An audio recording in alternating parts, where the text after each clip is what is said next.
महेश्वरी के प्राचीन भारतीय साम्राज्य के पास शिवगामी नाम की एक घायल महिला एक शिशु को लेकर एक पहाड़ी झरने के नीचे एक गुफा से बाहर निकलती है।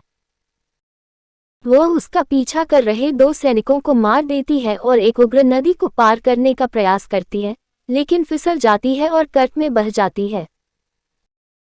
डूबने से पहले वह बच्चे को ऊपर रखती है और भगवान शिव से प्रार्थना करती है, यह समझाते हुए कि वह अपने जीवन की परवाह नहीं करती है और चाहती है कि बच्चा महेंद्र बाहुबली जीवित रहे। बच्चे को स्थानीय अंबुरी जनजाति के लोगों द्वारा बचाया जाता है, जो नदी के पास रहते हैं और भगवान शिव की पूजा करते हैं। जनजाति के सरदार सांगा की पत्नी ने लड़के को गोद लेने का फैसला किया और उसका नाम शिवडू रखा।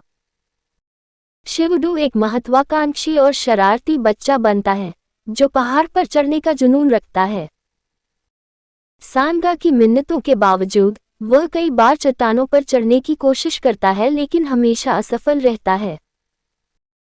एक युवा व्यक्ति के रूप में जब वह भगवान शिव के लिंग को उठाता है और उसे पर्वत की तल पर रखता है, तो उसे अलौकिक शक्ति प्राप्त होती है। एक मुखौटा तब चट्टानों से गिरता है और यह महसूस करते हुए कि इसमें स्त्रैण विशेषताएं हैं, शिवडू आखिरकार उस महिला को खोजने के लिए पहाड़ पर चढ़ने में सफल हो जाता है, जिसका वह मुखौटा है। ऊपर पहुंचने पर उन्हें अवंतिका नाम की एक खूबसूरत महिला महेश्वरी सैनिकों से लड़ते हुए दिखाई देती है। उसे पता चलता है कि वह महेश्वरी के अत्याचारी राजा भगवान भल्लाल देव को उखाड़ फेंकने के लिए समर्पित एक स्थानीय प्रतिरोध समूह की सदस्य है और शाही बंदी राजकुमारी देवसेना को बचाना। शिवडू तुरंत अवंतिका के साथ प्यार में पड़ जाता है और चुपके से उसका पीछा करता है, यहाँ तक जब वह सोती है तो अपने हाथ पर एक टैटू भी बनवा लेती है।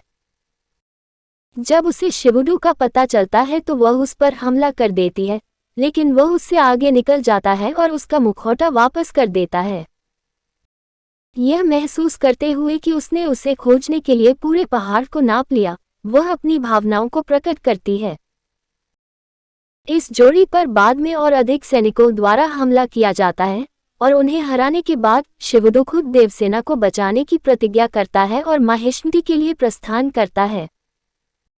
वह भल्लाल देव के जन्मदिन पर गुप्त रूप से शहर में प्रवेश करता है और राजा की एक विशाल मूर्ति स्थापित करने में सहायता करता है।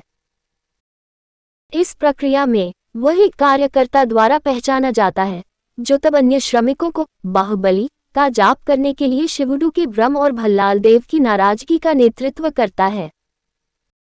शिवडू बाद में एक सैनिक के रूप में शाही महल में घुसपैठ करता है और देवसेना को बचाने के लिए भल्लाल देव और उसके पहरेदारों को काफी देर तक विचलित करता है।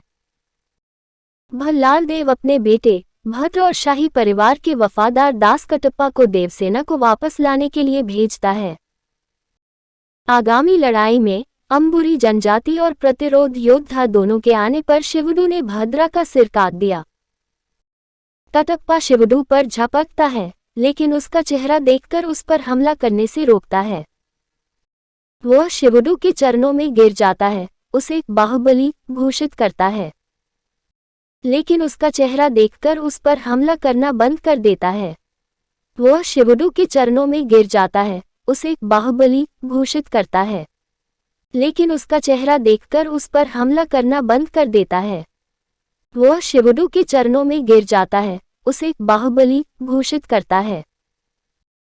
अगली सुबह कटप्पा शिवडू को बताता है कि वह वास्तव में महेंद्र बाहुबली है, जो महेश्वरी के एक प्रसिद्ध योद्धा राजकुमार अमरेंद्र बाहुबली का पुत्र है।